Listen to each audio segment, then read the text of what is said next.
previamente en resaca de videojuegos. Yes. Qué sexy. Y ahora la continuación.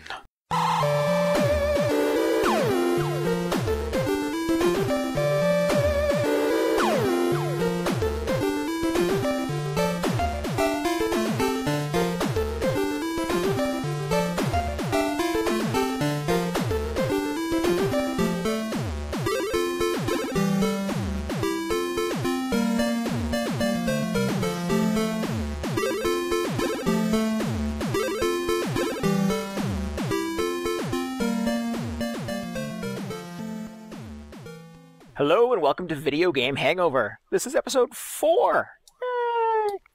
Yay. Thank you for sharing in my enthusiasm. I'm Randy Dickinson, and I may not remember who I am, but I remember how to kill you. What? That was my Liam. Don't get that that was my Liam Neeson opening. Oh, Okay. Oh.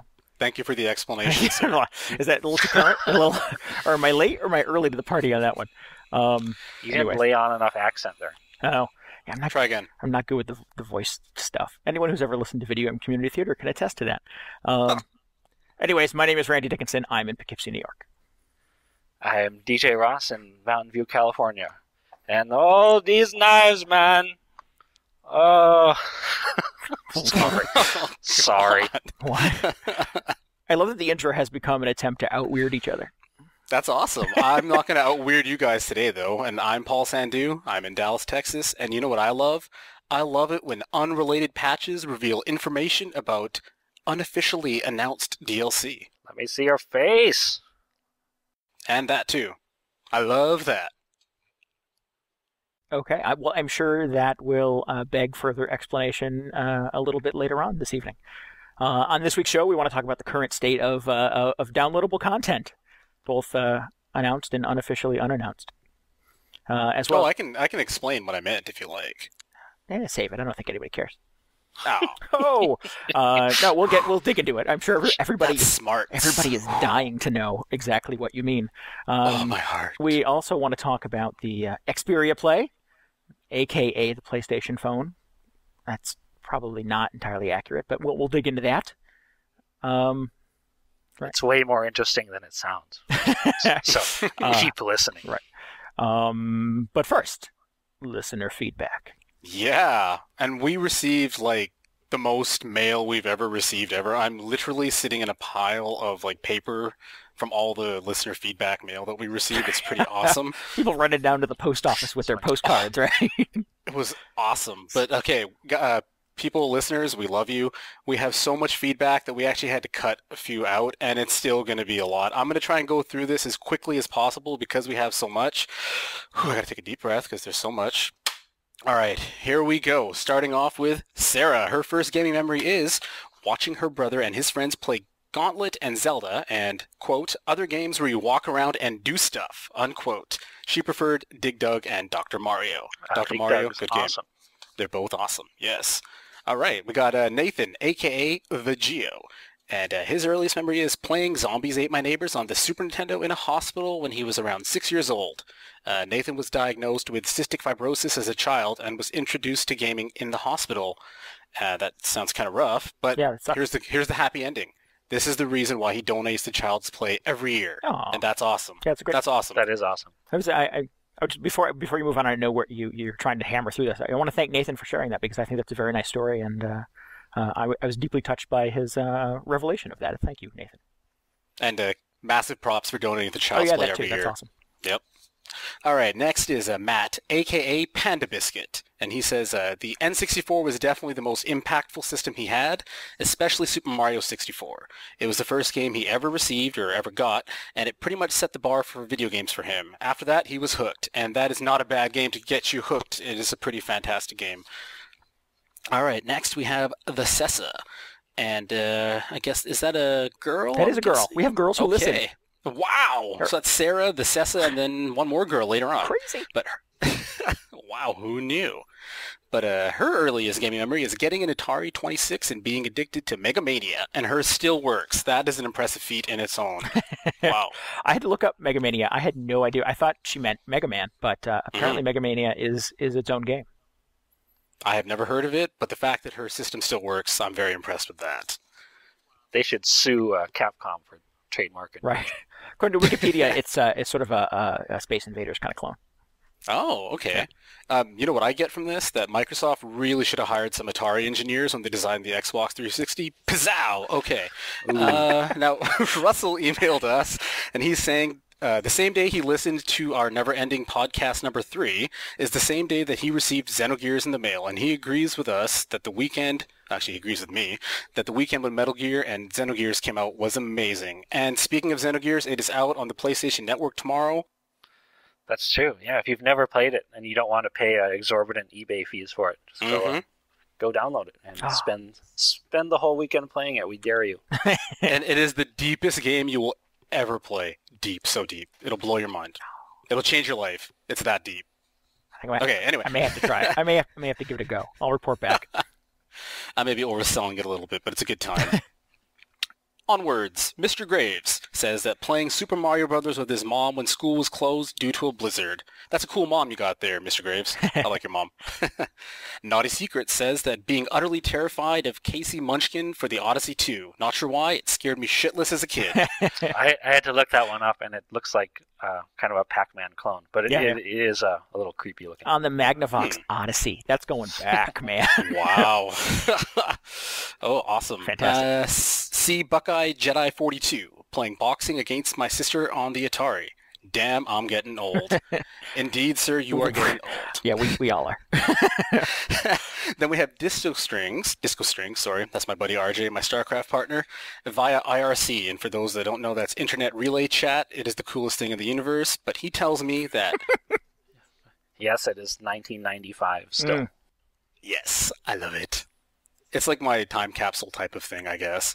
But anyways, I digress. He was playing his parents' Atari 2600 as soon as he was old enough to wield a joystick. So then I asked him, well, how old was that? And he says 1 year old, which I think is bullshit because 1 year old, he can't wield a joystick. Or maybe he could, I don't know. He might be that one person who could do that, but that's pretty crazy at 1.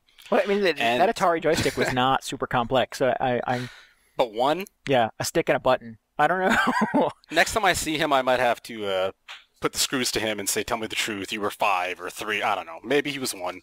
He's a cool guy, so maybe he pulled it off somehow. I'll have to find out. Then we have Courtney Shea, another girl, via Twitter. And she's also my wife.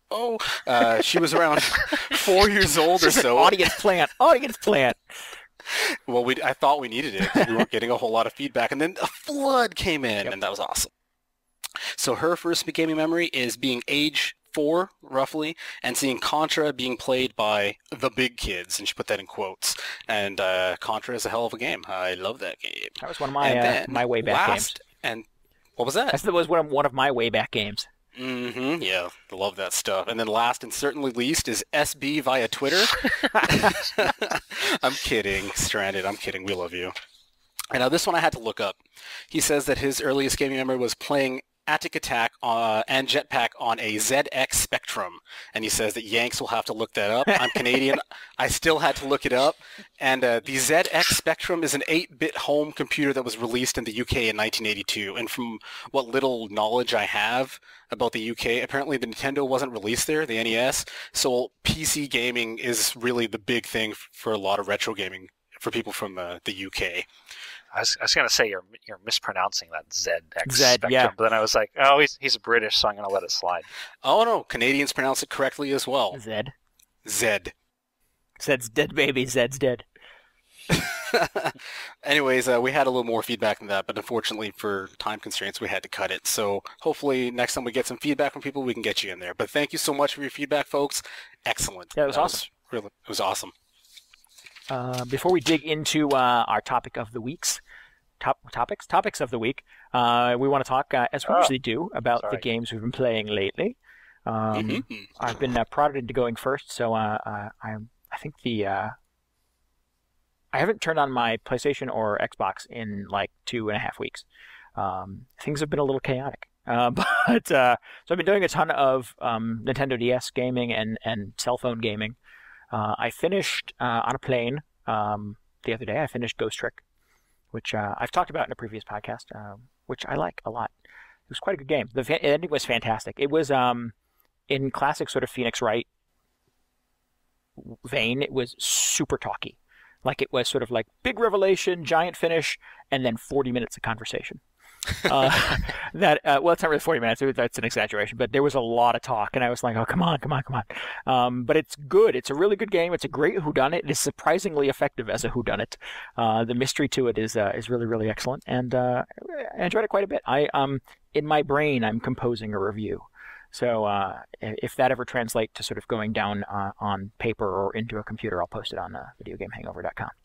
Sounds cool, because I don't know anything about that game, so I'll look forward to that review if it ever happens. Yeah, I know you're a Phoenix Wright fan, and I think that's sort of my nickel review for everybody, is if there's anything about Phoenix Wright that appeals to you, and you never got into it because of some reason or another, or have sort of lost track of that series, try Ghost Trick. It's a great way to sort of reboot that with a bunch of cool new mechanics and stuff like that. It's a good time. I thoroughly enjoyed it. By the way, this is totally tangential, but this weekend I saw there's actually a Phoenix Wright art book out, which has sort of the original illustrations of pretty much every frame of animation in the game. And oh wow! If you're a fan, it's amazing. So I will post a link to that. I'm definitely going to. How much does that thing cost? I don't know. I think it's like $20-$30. That is quite reasonable. Not awful, actually. Yeah, no, I was expecting you to say really like £100. Impressive. So yeah. Cool. Anyway, sorry. I also started 9 Hours, 9 Persons, 9 Doors, which I think sort of the convenient way of subtitling it is just calling it 999. It is basically. Are you guys familiar with this? I know DJ's familiar. No. With this. I have it. I'd like to play it at some point, but up until this point, I've been avoiding information about it because I hear it's very kind of story heavy.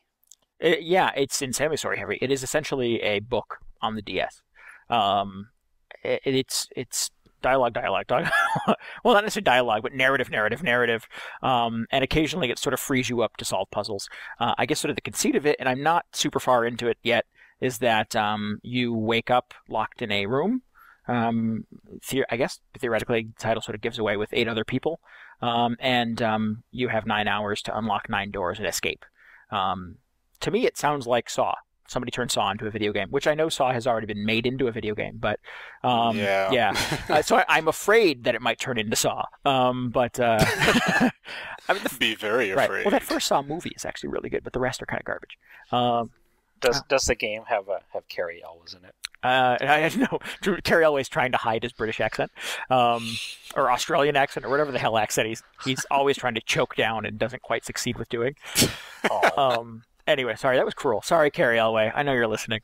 Tell your friends, Cary Elwes. He was in, what was the movie he was in that I love as a child? Princess Bride. Princess Bride, there you go. As you wish. Anyways. Anybody want a peanut? Yeah, there's a lot of dialogue and a lot of reading, and some of that is not very good. It's so far, anyways. It's clearly translated from another language, and it's very sort of serviceable. It would not pass as a novel, and I don't know if it's necessarily trying to, if my expectations are misguided, or if my sort of Japanese xenophobia is kind of rearing its head here. But as we covered in a recent episode, Randy hates Japan. Loathes, likes sushi. We're working on that, right? But does not care for most Japanese things. That's funny because I've actually heard the opposite. The people saying the writing is extremely good and very descriptive. Okay, well, maybe I'm not seeing it yet. Yeah. I'm seeing a lot of sort of like inner head sort of dialogue, like "Oh my God, what's happening to me?" kind of stuff, and it's real hammy. Like I said, I've certainly not gotten 9 hours into the game, and it still has plenty of time to wow me. But at this point, it's really lots of dialogue and narrative, and then it frees you up to sort of explore a room and try to find your way out. I have gone through one of those so far, and it was kind of fun and sort of very dense. We'll see. I'll report back. And also, so just sort of a final plug here, Words with Friends came out for the Android last week, which was unfortunate because I was stuck in meetings all freaking week and trying to play Scrabble with about 15 people simultaneously. Whoa, don't call it Scrabble. You don't want to get right, sued. Scrabulous, with a number of people. But Words with Friends, yeah, basically it's the best ripoff of Scrabble ever for the Android and for the iPhone. And the cool thing is it has cross-platform play. So I can play with all of my friends who have Words with Friends for their iPhones, who have taunted me with it for the last year and a half. So I've got a heated game going with DJ right now. Oh, yeah. So if we seem a little distracted right tonight, that's what's going on. But yeah, Words with Friends, it's a good time. If you would like, I think it holds up to 20 games if you want to fill those last 5 slots. My username is Randy_Rect.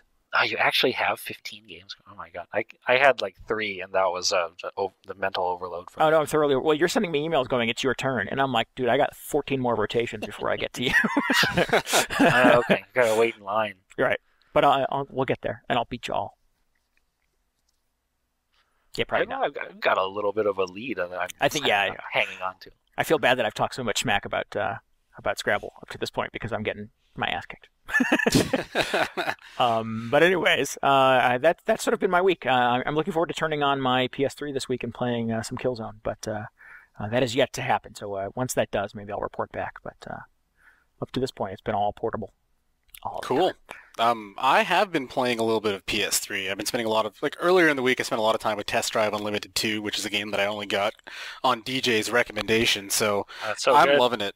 It is pretty awesome. I think we talked about it in, episode 3 a little bit? Or I think that was our preview show, games we're looking forward to. Yeah. Right. Yeah, so I don't want to get into that too much. It's awesome. The only thing that I can kind of knock against it is that there's been some issues with the online. I'm not sure if Eden Games has patched that through yet, but apparently there were some exploits and a bunch of features that have had to been shut down because people were exploiting the system. I don't really know the details about it, but I know there's been some stability issues and whatnot. But the single player is pretty deep and complex, and I love it.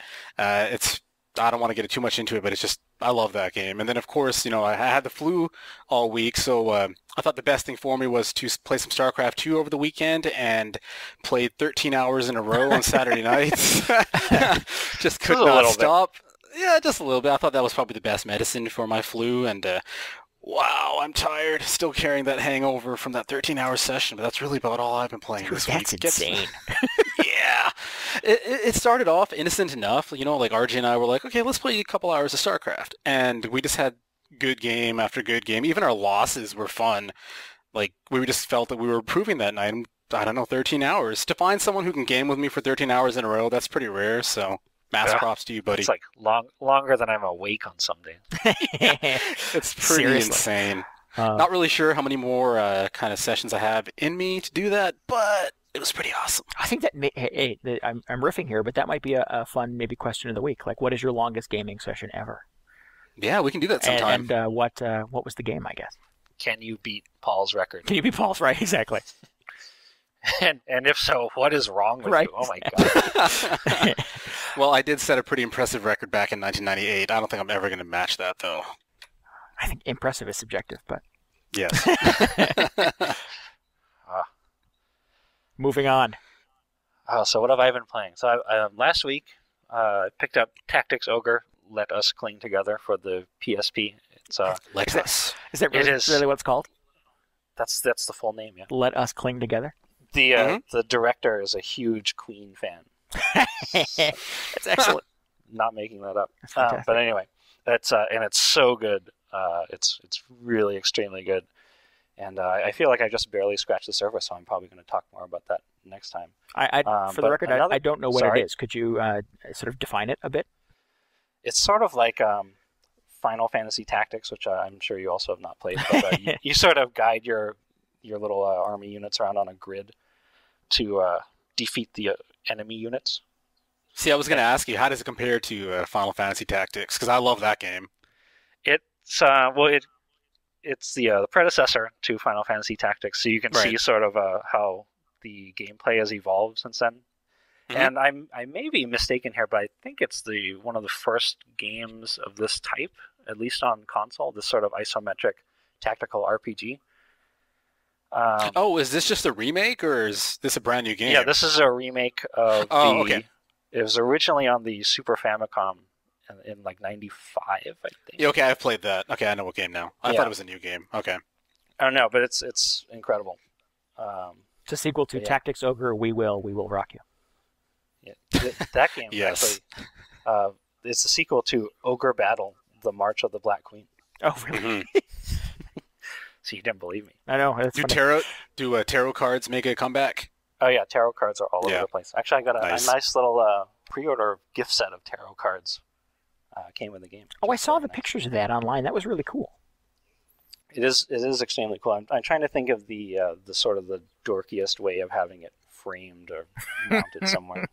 But anyway, another thing I wanted to mention is last week I went to the national launch of Dragon Quest VI in Palo Alto. Oh, very cool. And the creator of the series, Mr. Yuji Horii, was there.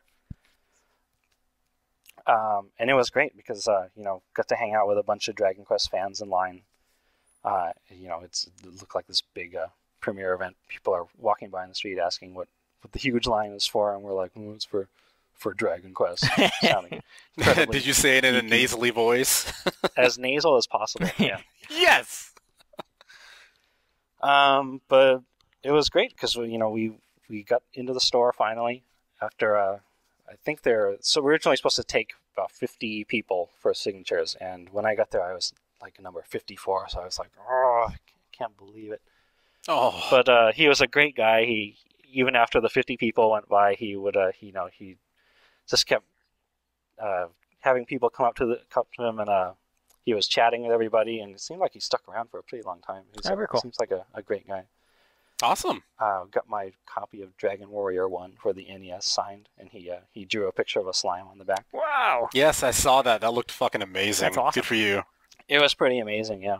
And I didn't even know this was going on, but I was tipped off by, I got to give credit here to Miguel Concepcion from, he's Blue Dot Lounge on cheapassgamer.com. All right. And I want to give a shout out to him, because if it were not for him, I would have no idea this was happening like 15 miles from me. And it was great. So thank you very much. I'm going to put a link to his writing. He writes, he's in the gaming press. So put a link up there. You can check out some of his stuff. It's pretty good. Cool. What was the store that was hosting this? This was the fancy new GameStop in downtown Palo Alto. Oh, neat. That's very cool. The Bay Area gets a lot of neat little stuff like that, don't they? Apparently, yeah. It seems like pretty random that they would have this thing in Palo Alto, not like San Francisco or something. But can't complain here. It was very convenient. Yeah, really, exactly. What's the developer's name? Yuji Horii? Yuji Horii, yeah. Yeah, maybe he wanted a lot more Facebook friends, so that's why he did it in Palo Alto. Well, they're not in Palo Alto anymore. What? Where'd they move? They're in what's it called? I think they're in Mountain View now. Oh. Maybe it's still Palo Alto technically, but they used to literally be right around the corner from that GameStop. Wow. But yeah, I'll be your Facebook friend, Yuji Horii. Just send me a message. Like. And we know you're listening. Right, exactly. Cool. Well, that's exciting. I'm as a sort of budding Dragon Quest fan, I'm a little bit jealous. That's pretty exciting. They're resurrecting the play events at Best Buy over the next couple of weeks. I know that we've talked to death about Dragon Quest IX, so maybe we can just snipe the details into the show notes for those who might be listening and interested. But yeah, it's a tag event. You can go get tags, share maps.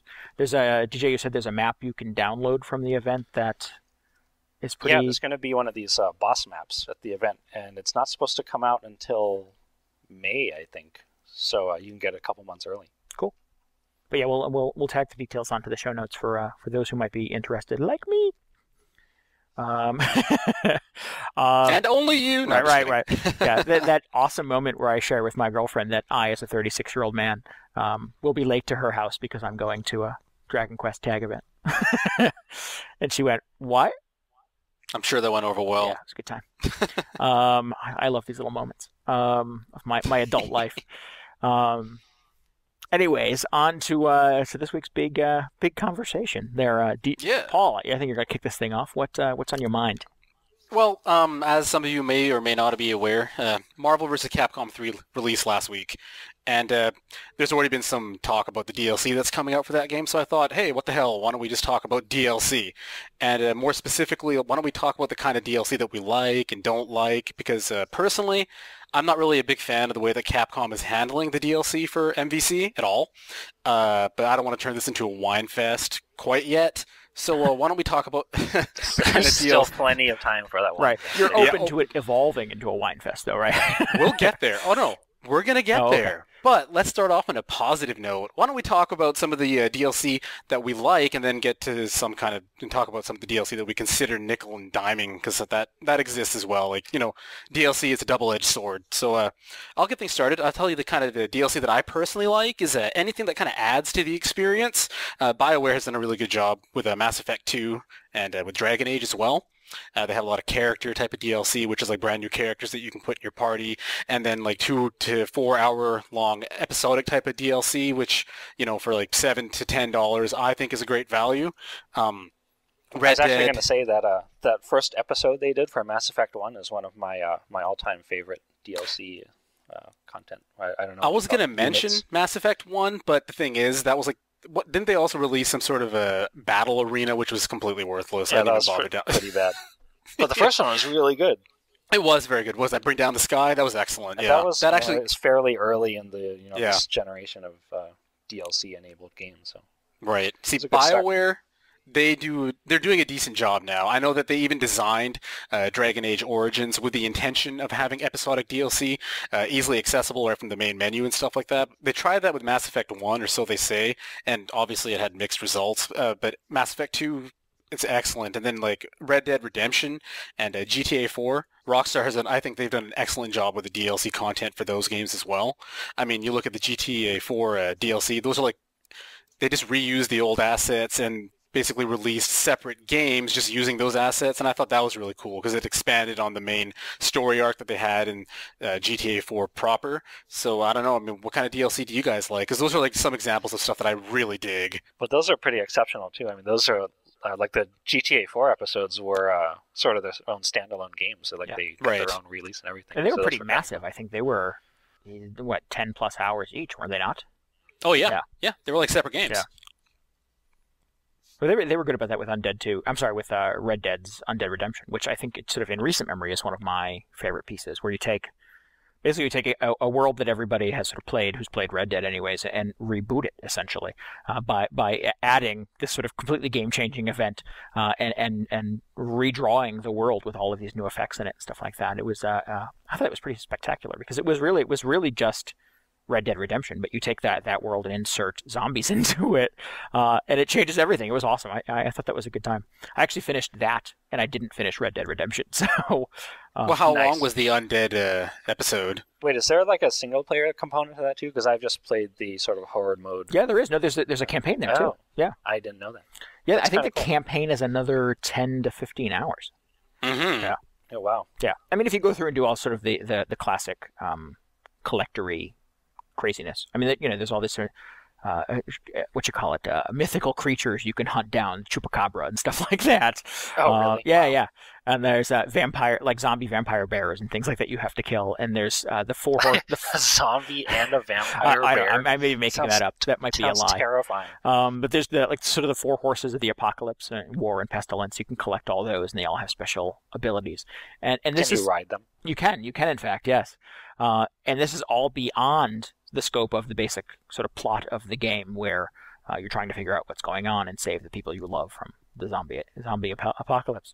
Yeah, that was pretty fantastic. That's I think that's a fantastic example, and that was $20, I believe. Yeah, exactly. Like that, in my opinion, that is the way you do DLC. Like what I liked about Mass Effect 2 in particular, there were two characters. One actually came bundled with the game if you bought it brand new, and I'll talk about that in a minute because EA is doing something a little different with DLC. But I love that about Mass Effect 2 because it added something to the game. It wasn't something like, oh, you get like a hat for $5 or something like that.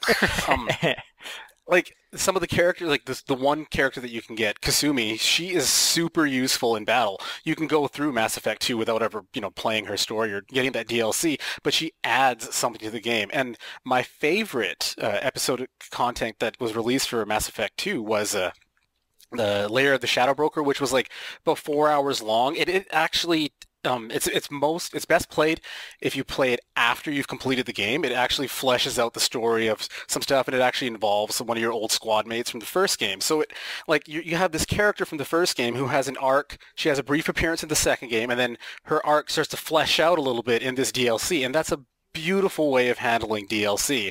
And when we were doing our little introductions, I was talking about what was it that patch that was released that kind of gave away that there was some DLC that was coming out for an unannounced DLC, and that was actually referring to what happened today.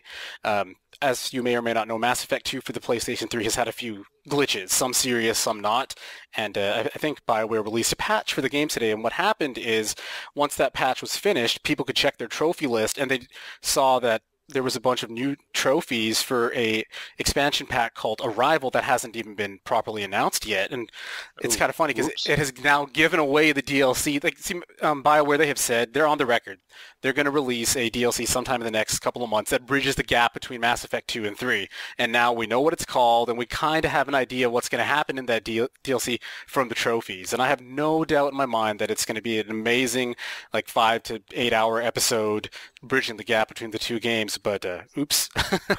So that wasn't even announced for the 360 yet. But you can find out about it through the PS3 version. Well, people have been like, there's a thread on the BioWare forums that's like 60 pages long now of people trying to.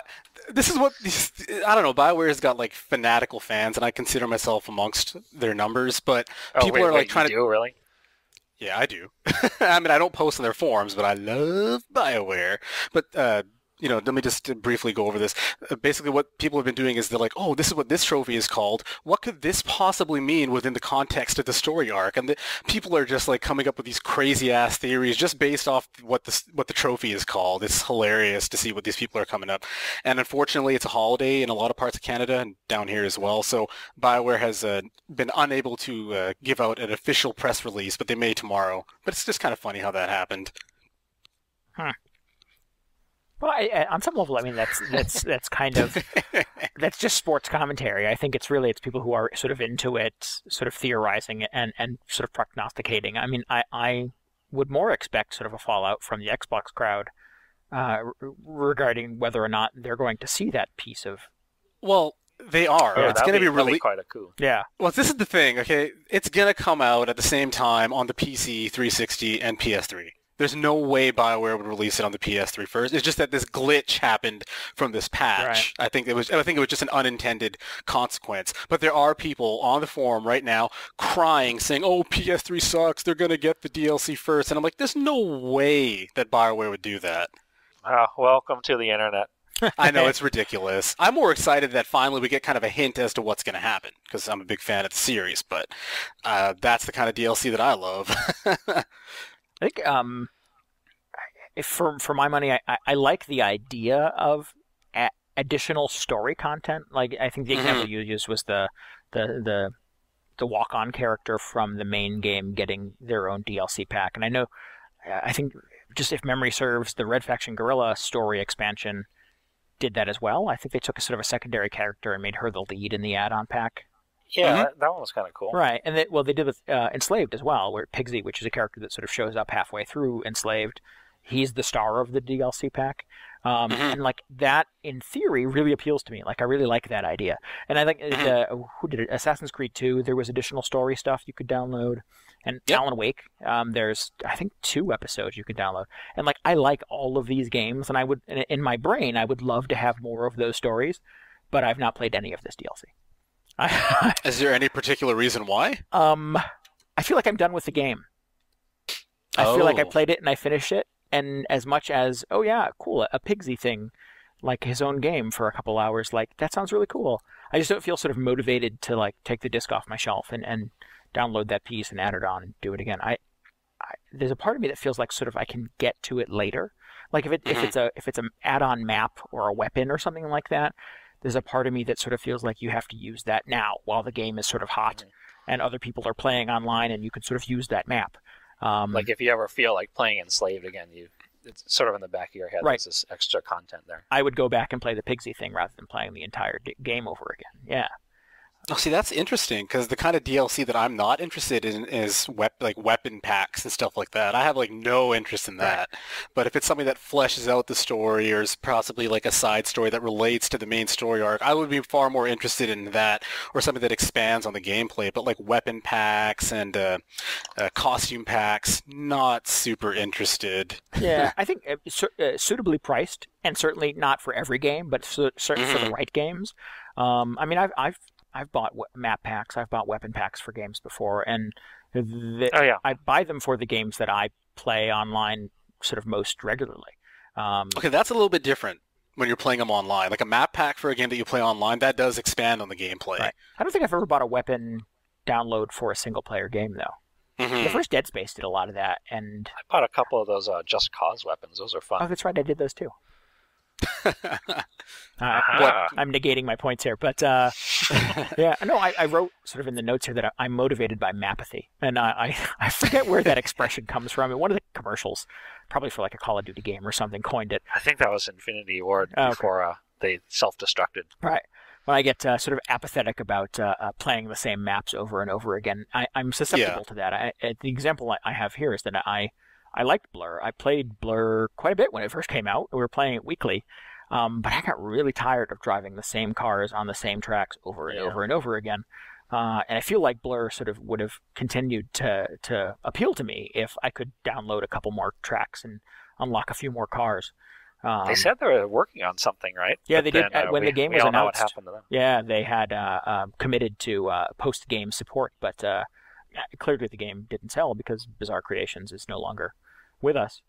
Can we take a moment to pour some for our homies? A moment of silence. Hey, anyway, rest in peace, Bizarre Creations. There will never be a Geometry Wars 3. That makes me so sad. Oh, that makes me sad.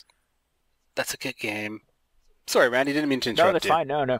But I would do that. I would do that more often for games that I play online. You know, sort of Red Faction Guerrilla, which clearly is sort of anomalous in that we played it online. Well, we continue to play it online, almost 2 years after release.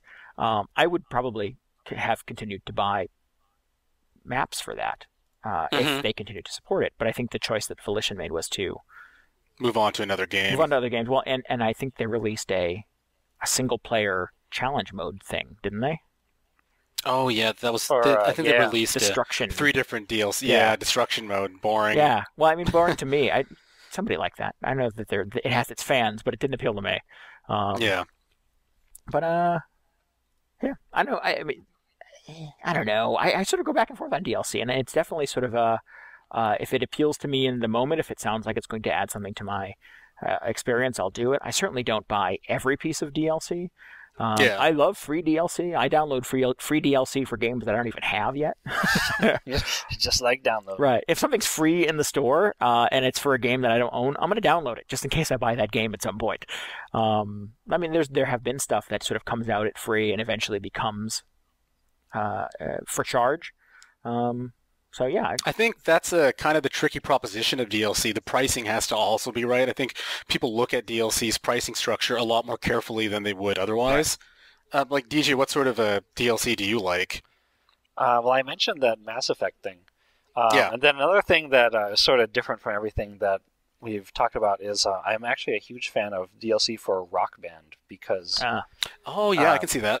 You know, you get your 40 songs or whatever on the disc, but then by downloading these new songs, you could just, it keeps the experience fresh. There's sort of something to, there's a reason pretty much every week to come back for it. I mean, depending on how diverse your taste in music is.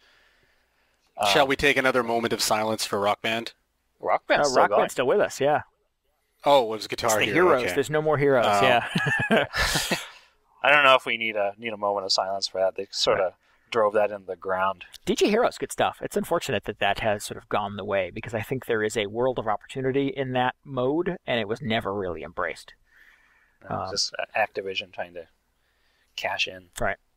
Well, so is the appeal of a Rock Band DLC for you like just your favorite songs being released or new content, or what is it that really draws you? A little of both, because they'll come out with a pack for your favorite band. You're like, oh, that would be a lot of fun to play in Rock Band. I'm gonna go get that, and then it's another. It's a reason to go back and play Rock Band again. I certainly don't dig out my plastic guitar every week, but I don't need much of an excuse to go do that. So new songs are a good way for it. And I do that too. Yeah, I'll second that. I think, and I think it didn't occur to me that was DLC. But yeah, I guess it sort of is. Yeah. But and it's perfect though because it's bite size. It speaks to sort of an emotional connection I have to music. Right. So yeah, certainly when that that what is it the Clash pack came out a couple of weeks ago, and at that point I hadn't played Rock Band in 3 months. I was sort of like, oh, I need this, and it did. It completely rebooted my sort of experience with Rock Band 3. So I think that's good stuff. Any other DLC that you might want to talk about, DJ? Well, there's the stuff that I don't care for, which is the stuff like they're doing with Marvel vs. Capcom and Street Fighter 4. Capcom sort of the impetus for this sort of topic. loves to do this is where they charge you for an unlock code that just unlocks something that's already on the disc that they ship to you, and you ostensibly paid money for already. So it's kind of sketchy. I mean, I have no problem if they develop these costumes after the game comes out. It's like a little bonus further down the road. I have no problem paying for new costumes if they're interesting. I kind of like costume weapon DLC. See, it's funny that you mentioned that because I don't. I have zero interest in alternate appearance type DLC. Just none. Because it's just a skin. Like, I understand that they have to pay their artists for these new skins, but I don't know. To me, it just seems kind of superficial. So, well, in these games, and I don't play these fighting games, obviously, but in these games, do these costume skins give you additional abilities? No. They're just skins. Oh. So it's really sort of trying to, go for nostalgia? Some of it is, yeah. Yeah. Well, what sort of skins do you like, DJ? I mean, you got an eye for art that I obviously don't, so maybe you're more interested. But like, why does that kind of stuff interest you? Well, it comes down to the game mostly. And another one I was going to mention is there's a ton of DLC for Star Trek Online, which I play occasionally. Mm-hmm. And that's also like there's an extra level of controversy there because they charge you money for these things to players who are they've paid for the game, and as well they're paying a monthly subscription. Yeah. So there's a huge subgroup that's like, oh, why do we have to pay even more for these costumes? Oh, really? But in that kind of a game, it's very much a role playing game, and you're sort of into the characters. It kind of adds to the experience to be able to put them in these. Most of them are pretty iconic costumes from the TV and movies. Well, see, I'm a big fan of Star Trek too. Is it just the nostalgia factor or the coolness factor that appeals to you? Like, yeah, I mean, it's cool seeing your character in whatever. Maybe you have a favorite uniform or something like that that wasn't in the game originally. Deep Space Nine. There you go. You can actually buy a set of those costumes. Well, how much do those costumes run though? So that might be the make or break point. They're like $2 or $3. For how many costumes? I think like you said, the Deep Space Nine costumes would be like $2, $2.50 maybe. Mm-hmm. And then they've expanded since then. They'll occasionally do costume bundles and all that. But I mean, it's really up to the player what they up to the player to determine how much value they will get out of this costume, how much enjoyment that will add to their game. Well, and that's completely emotional. I mean, you can't. Yeah, the user has to determine the value there and see if that sort of syncs up with the price tag they put on it. Because it doesn't give you necessarily sort of a tactical advantage in the game. So it's purely driven by sort of the glee you get from seeing that Deep Space Nine costume. Definitely, yeah. Right.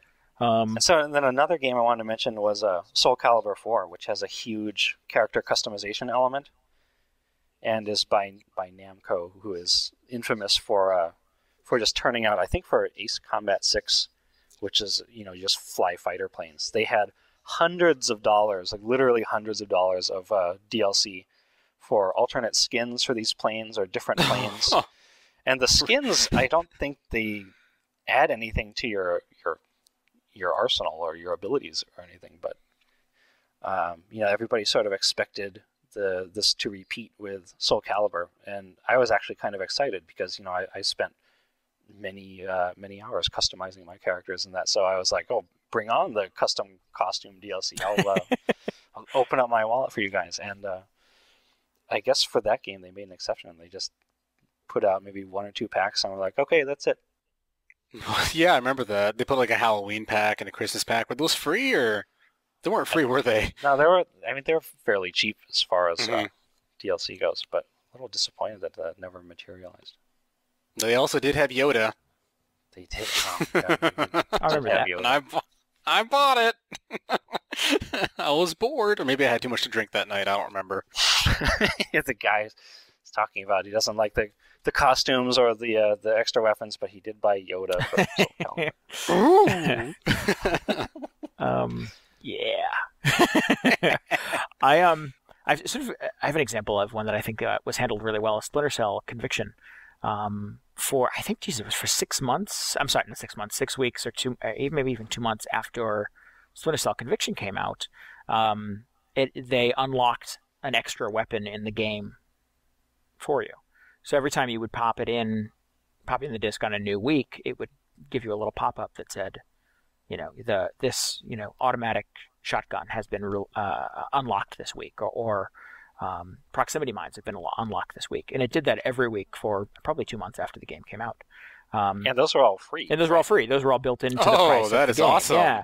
So something like proximity mines completely changes the way that you play Splinter Cell. So to not have access through it, to those, to have already beaten the campaign and then sort of earned by right of popping your disc in on time, those proximity mines, it sort of inspired me to go back and try to play Splinter Cell using that weapon. That was probably the point of the timed releases as well. Yeah, I think that was real good because there were plenty of guns in that game already when you're going through it. You definitely didn't need the extra stuff. So yeah, when they came out and I saw, I didn't even know about this at first. When I think you pointed out to me, Randy. Yeah.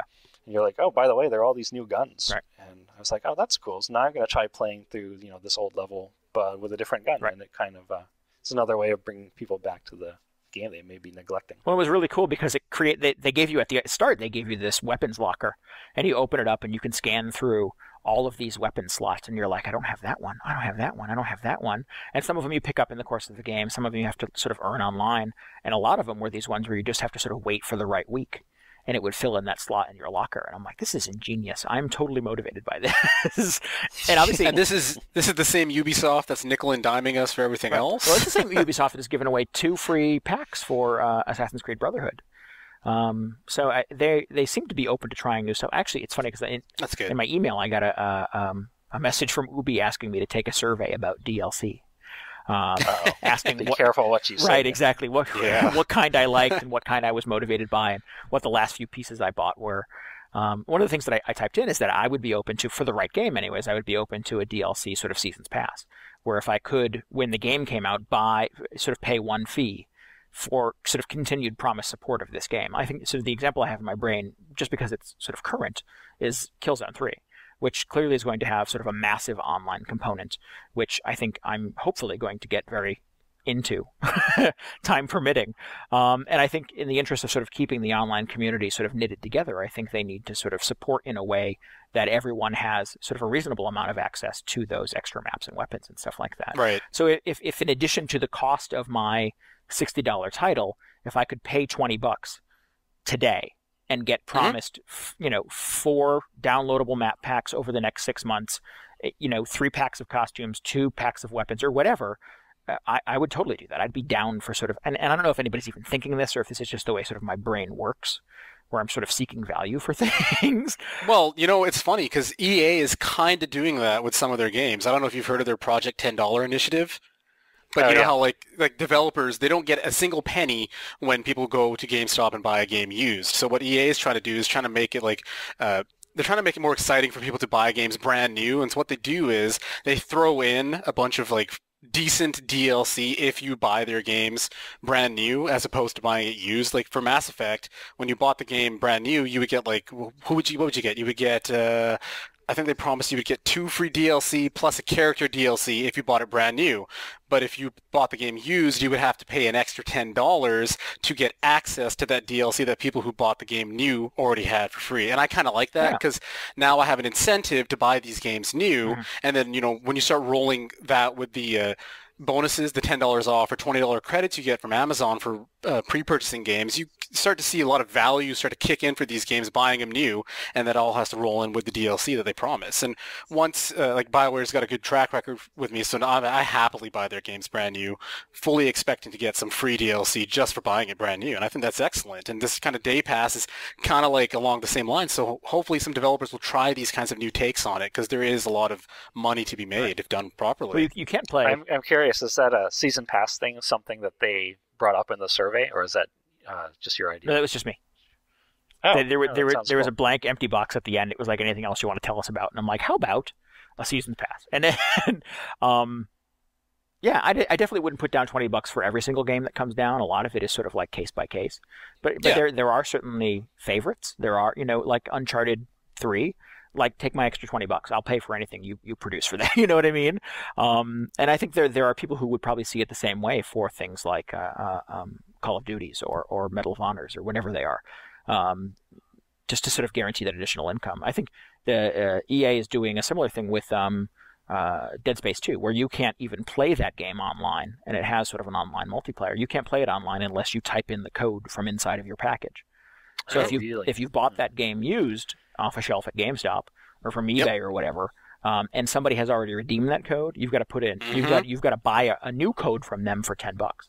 That's Project $10 right there. Yep. I think that's fine. I don't have a problem with that. That's fine with me. I'm fine with that. Yep. I mean, I sort of object to sort of the used game market, even though I do sort of support it on some level. I do feel like, if you're going to make money, and like I feel the same way about sort of used CDs or downloading music, in that, I'm going to go see a band I love live, and they're going to get my money, and I'm going to buy a T-shirt. So I feel slightly less bad about sort of downloading a CD off the internet. But I try to do it seldom. And I think the same thing is for games. Clearly, these games don't go on tour, so I think if there's anything I can do to sort of chip in a couple of bucks to support the developers that I like, I will happily put in my $10 for EA's project. Yep, I feel exactly the same way. I want to support these developers that I want to support. Right. Well, imagine the leverage they would have with sort of a juggernaut like a Call of Duty, where thank you for paying your $60. You can't go online unless you give us another 10. I think they have to sort of balance that very carefully, because nobody in their right mind is buying Call of Duty to play the single player. No, but if they did something like that on used copies, they would be somewhat justified, if you ask me, because they don't see a penny, right? And that's just unfortunate. And I understand why these used game markets exist, and I do support it like you do, every now and then. But I do want these developers to stay in business, so I will buy games brand new so they get my bloody money. Not your blood money, your bloody money. Bloody money. Bloody blood money. Yeah, I think it feels a little bit sketchy that they're, locking people out with these one-use codes. But I'm in favor of it. I mean, I support buying games new if possible. And usually, if you buy them used, you're getting a pretty sizable discount anyway. Exactly. Yeah. Hopefully, so it's sort of a wash. Yeah. Well, that's pretty awesome. Do you guys have anything else to add? I do not. Nor do I. DJ? No, that's about it. Cool. Well, right. let's take a little break here for another installment of Video Game Community Theater. Video games are art. Here at Video Game Hangover, we respect that art. We welcome you to join us for a little segment we call Video Game Community Theater.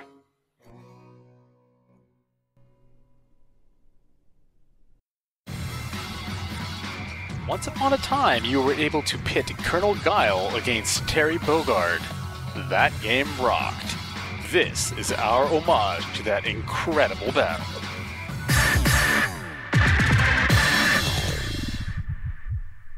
You could feel the calm calm before the storm as the round begins. This battle is about to explode. Rushbell! Hey, you! Sonny Kaboom! Wow! They came out with a sneaky surprise attack at the start of the round! Power wave! This is gonna be a match to remember! VGH! Let die! Are you okay? Go for broke! Buster Wolf! Oh! That's what we like to call big damage! Okay! Keep rocking, baby.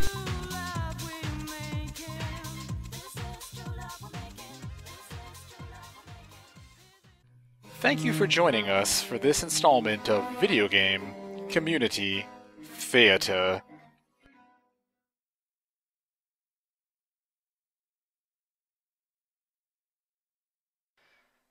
And we're back. I hope you enjoyed our extraordinary rendition of that epic battle, or whatever that was. I have no idea what's going on here. It'll all make sense later on. So our second topic, I want to talk a little bit about mobile gaming and sort of related to the PlayStation phone, also known as the Xperia Play, which has been in the news a little bit lately.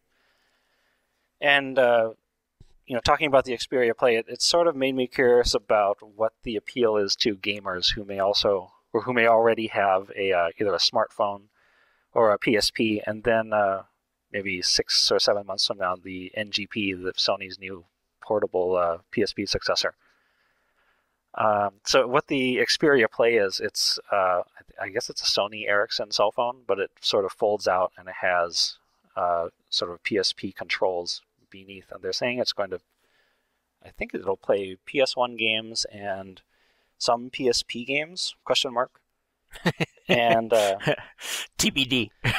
Yeah, and then they say it'll be compatible with the PlayStation Suite applications, which they also announced at that NGP conference. Right. And on top of all that is also an Android phone. But also, so the NGP, when it comes out later this year, it will come with a model that has 3G connectivity and probably iPhone or Android style apps. And I'm just wondering if, like Randy, you have a smartphone, and what would it take for you to give up your current smartphone and replace it with maybe either the Xperia Play or even the NGP with 3G?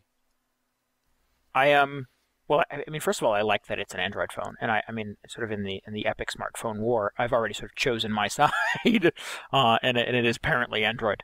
So I think it's cool that I would be able to sort of just log into this Xperia Play phone with my Gmail account. It would move all of my contacts over, and I'd be able to re-download all of my apps.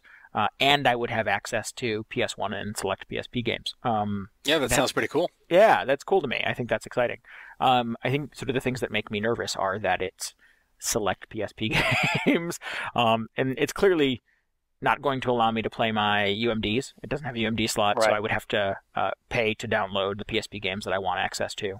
Just to clarify, I'm not even 100% sure if it'll play PSP games. I just know they've showed off, I think, Little Big Planet in a tech demo environment. So that might just be to showcase the power of the beast then. Yeah, honestly, I was a little surprised because, when you think of it sounds like they're sort of shoehorning the gaming functionality into a cell phone.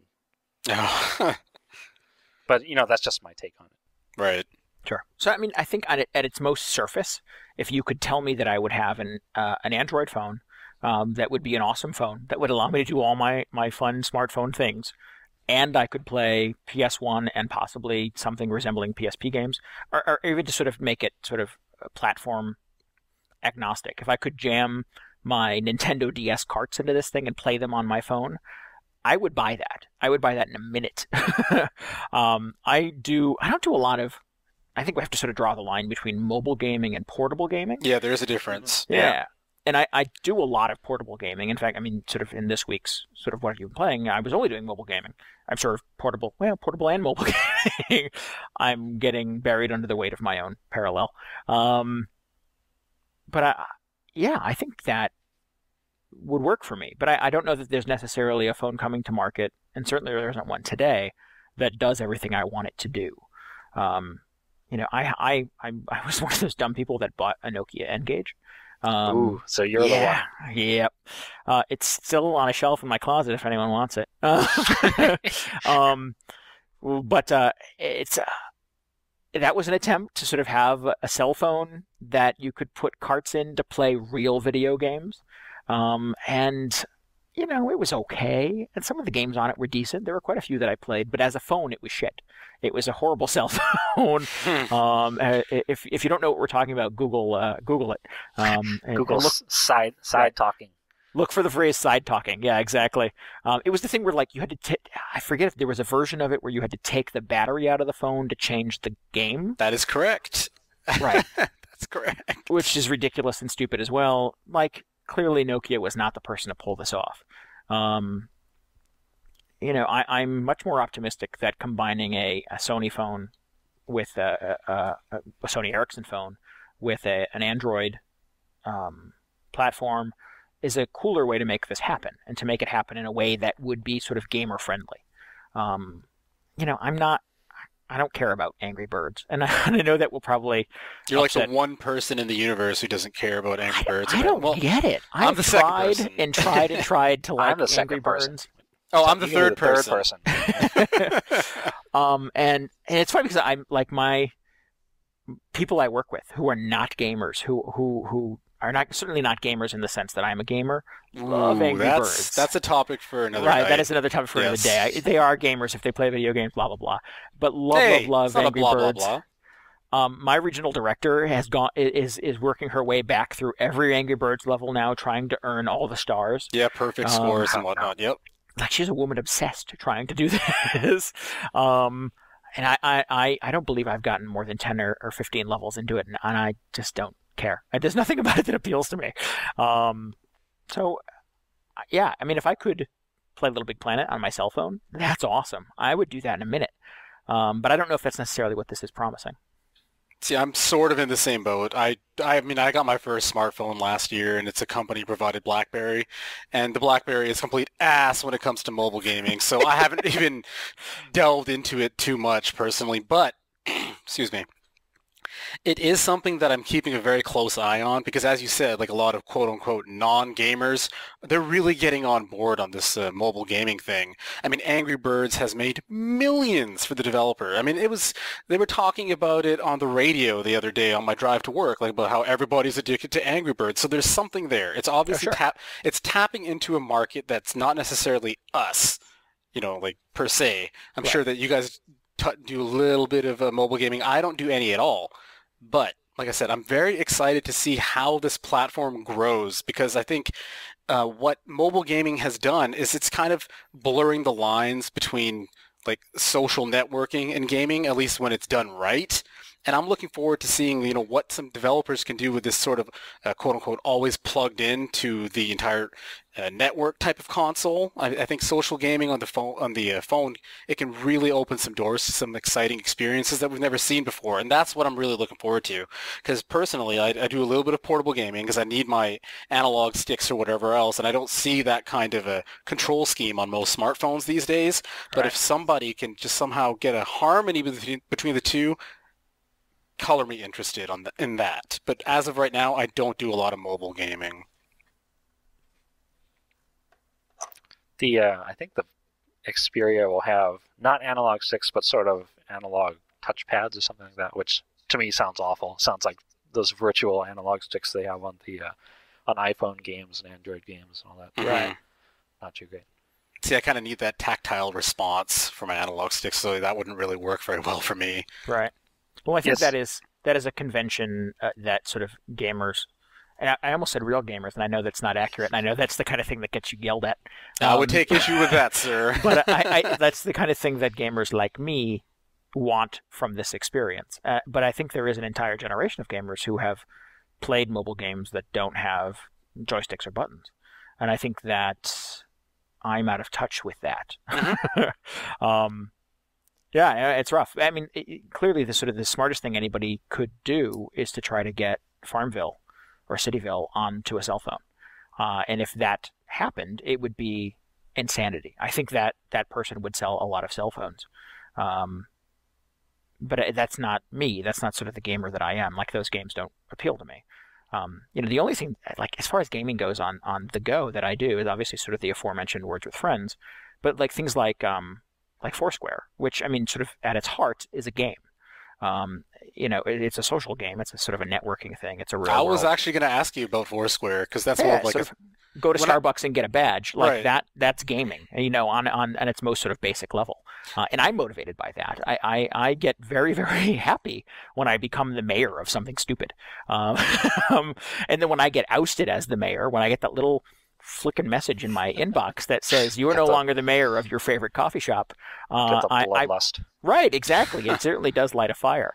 There are other GoMiso and GetGlue where you earn badges, stickers, whatever for sort of watching TV shows, playing video games, watching a movie, et cetera, et cetera.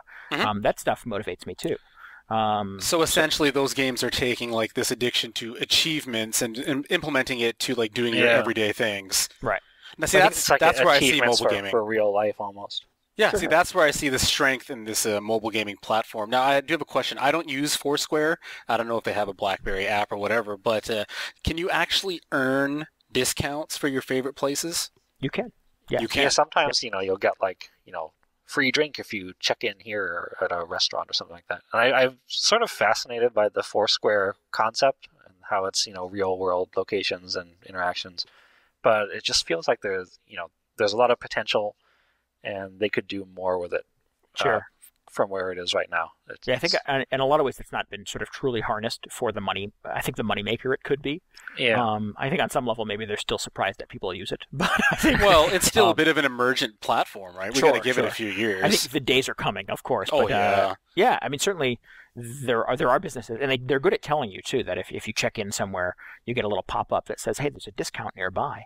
And if you click on it, and it's you sort of like, hey, if you go to the store that's 2 doors down, if you're at the mall, they'll give you 10% off for checking in, or if you're the mayor, you get 50% off.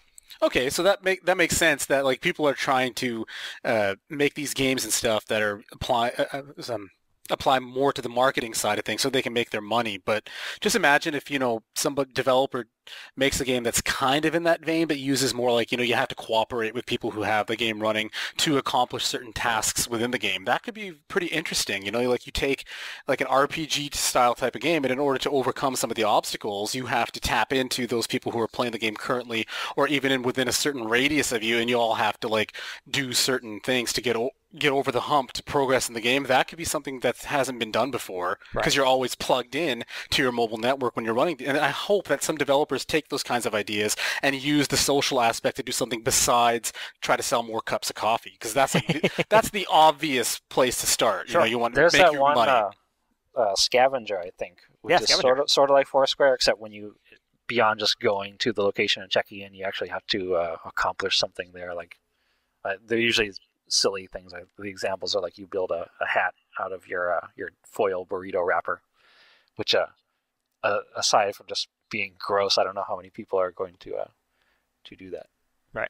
So that's cool. It does add a little an extra level of game element Right. to Of gaminess, of interaction. showing yeah. up and clicking a button, which is not very engaging. So it's starting at the sell more product side, and it's slowly gravitating towards game. Now, hopefully some people will start at game and then gravitate it towards the other way, and then maybe you could get something really interesting that'll pique my interest personally. Well, I think there are hooks built into both of the upcoming portable systems, the NGP and the 3DS, that sort of will encourage developers to get more creative with social gaming. I think I was reading a little bit about the NGP's feature. I think it's called Near, where you can see what games other people are playing nearby you, I guess. Right. And that sounds like, if they do it right, there's a ton of potential there just for, even for just, locating that extra player you need to get past this one part. Exactly, yes. Extremely Yes. cool. Well, then if you tie that into sort of an earning trophies or sort of the Foursquare version of earning badges, I mean, there's a flash mob badge in Foursquare where 50 people check in at the same place at the same time, you all get a badge. So what if there were 18 people playing the same game within a 3-mile radius? could you then unlock a trophy with that? And would that encourage you to try to find 18 people to get together, et cetera, et cetera? So I think sort of the blurring of real-world experiences with, console-based gaming, I think there is potential there for it to be very cool and very interesting. That's exactly what I'm talking about. Like, that's what I'm hoping that we can see somewhere down the line. So Sure. That'd be excellent. Yeah. I mean, it's frustrating for me to see games that encourage social gaming in that way. So, the one that I keep going back to, obviously, is the tag mode in Dragon Quest IX, where if you don't live in Japan and you don't have, 18 million people sort of in a 20-block radius who are playing this game, the likelihood of you being able to get enough tags is nil. But I think, you have to sort of, you don't, but the game developers have to take into account that not everybody lives in New York City. Not everybody lives in Tokyo. So how do you make it work for people who live in the suburbs? Or do you simply say, sorry, you live in the burbs, you can't have this trophy? It sounds like they're sort of aware of that problem, and they're going to, they're trying to correct it with the next generation portables. Yes. Good. Because things are a little bit different in Japan. I would say, like, most people have a cell phone as opposed to a landline, right? So, like, they have a different approach to things like that. So maybe what you're looking for may actually come out of Japan because they're so used to developing. Like, how many years behind are we when it comes to mobile platform developing than Japan? Like, I know the DS doesn't have a huge radius, but, like, mobile platforms over there have been worked on for years. Far more than over here. So maybe we'll start to see some Japanese game developers take what they've learned over there, make some sort of game around it, and then we'll finally get to see that kind of evolution over here. I'm not sure if it'll come out of the U.S. I think the U.S. gets social gaming and social networking better. And I think, certainly, and this is just stereotype, but I think Japan gets technology better. So I think there is opportunity to sort of bridge a connection between the two of those halves. It will take a brave borderless institution to be able to marry the two. Must come together and work in harmony. I don't know. Cool. Is there anything else you guys want to add? I guess that's a no. I guess not. I think they all covered it. Yeah. Good. Well, that was there was way more there than I thought there was going to be. Good talk, everyone. Well, it's just that, like, we're just speculating. That's the thing. This is such an emergent thing that I don't know how much we can speculate. We're not developers here. We don't get paid to think about it all day, but it is fun to kind of imagine what's possible. Right. But we are gamers. We are consumers. We do determine the market to a certain degree. So, that's true. Yeah. Cool. Well, let's wrap this mother up. Yeah. If you're looking for show notes or occasional musings from Paul, DJ, and I, or want to talk about this week's show, just hit up our website at vghangover.com. You can also email us at contact@vghangover.com. If you have strongly held opinions about DLC, the Xperia Play, or mobile gaming, or whatever, get it all out on our website. We'd love to hear you. Also, you can follow us on Twitter at twitter.com/vghangover. DJ Paul and I are on Twitter as well. You can find our links on the website. We'd love to get your reviews on iTunes and the Zune Marketplace. Does the BlackBerry app world accept reviews? I am not sure. I will look into that. If no one knows. You should review us there. We know that we have a boatload of listeners on the BlackBerry. We get a cool little report that tells us where people get our stuff from. And we know like a third of our audience is on BlackBerry. So, I do use a BlackBerry too. Who are you? Right. Speak up. We'd love to hear from you. Get in touch. Make your voice heard. Lastly, the Video Game Hangover Facebook is up. There's nothing going on there at the moment just yet. Way to sell it, Randy. I know. I was so excited about getting a Facebook page, and we haven't got a goddamn thing with it. But we will. I swear to God, we will. We're on Facebook, just like Leo's car repair shop down the street. They're on Facebook. We promise to use it for good, not for evil. I don't. We promise to use it, period. Yes. Just search for Video Game Hangover on Facebook, click on the like button, and recommend us to your friends. Thank you for nursing this video game hangover with us. We will be back in 2 weeks. Have a good night, everyone. Good night. The intro and outro music from this week's episode of Video Game Hangover is from Eric Skiff's album Resistor Anthems. You can download a free copy of it on Eric's website, glitchnyc.com/music. If you make awesome video game-inspired music and would like to have it featured in our podcast, get in touch with us at contact@vghangover.com.